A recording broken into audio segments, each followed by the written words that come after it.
Today, I think that the most important is that we prepare ourselves. Finland's faith in the United States is cracking. Once a staunch transatlantic ally, the Nordic nation is now questioning whether Washington would show up if war came to Europe, and growing fears of abandonment are driving Finland to take matters into its own hands. Finnish confidence in U.S. military support has plummeted, with only 16% of Finns believing that the United States would defend Europe in case of an attack, a sharp decline from 30% in 2024. This loss of trust is directly linked to Trump's leadership, with his erratic foreign policy and threats contributing to a perception that the U.S. is no longer a reliable ally. But despite agreements, there's doubt about the strength of the U.S. commitment. We prepare ourselves and we will have common clear messages and position on transatlantic relations and defend and security of Europe.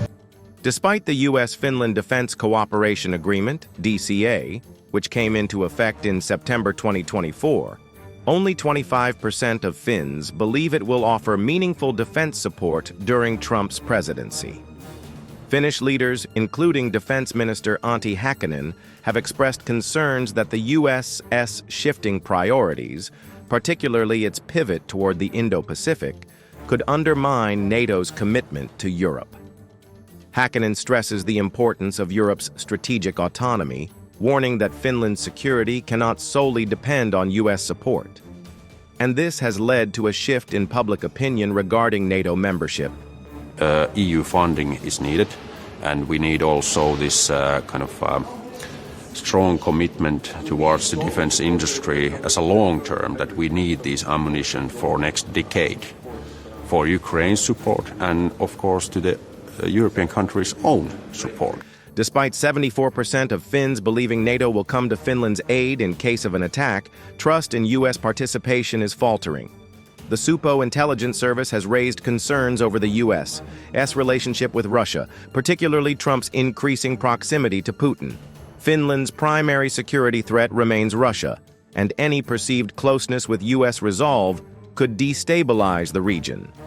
Public support for NATO has dropped slightly, from 81% in 2024 to just over 75%, especially among women, younger people, and those with lower education levels.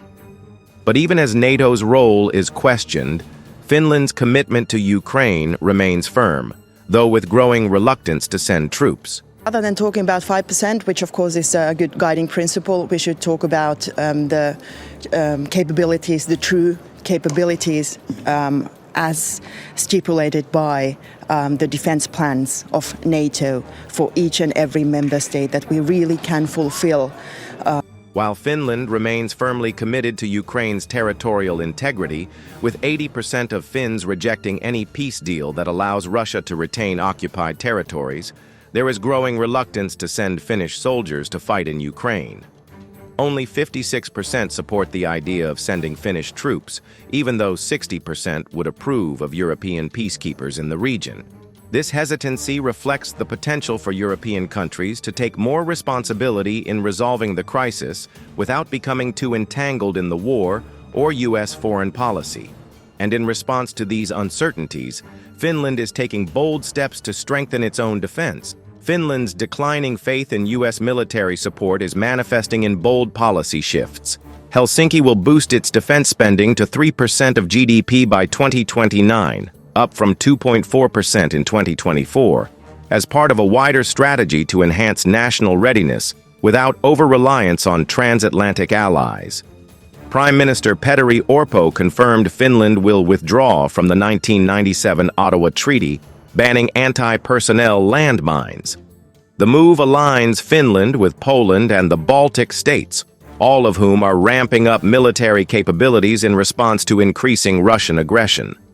Finland's declining faith in U.S. military support is manifesting in bold policy shifts. Helsinki will boost its defense spending to 3% of GDP by 2029. Finland isn't just hedging its bets, it's rewriting its security doctrine in real time. If one of America's most reliable partners can no longer trust time, how many others will follow? The old order is fracturing. Drop your thoughts below and subscribe for more.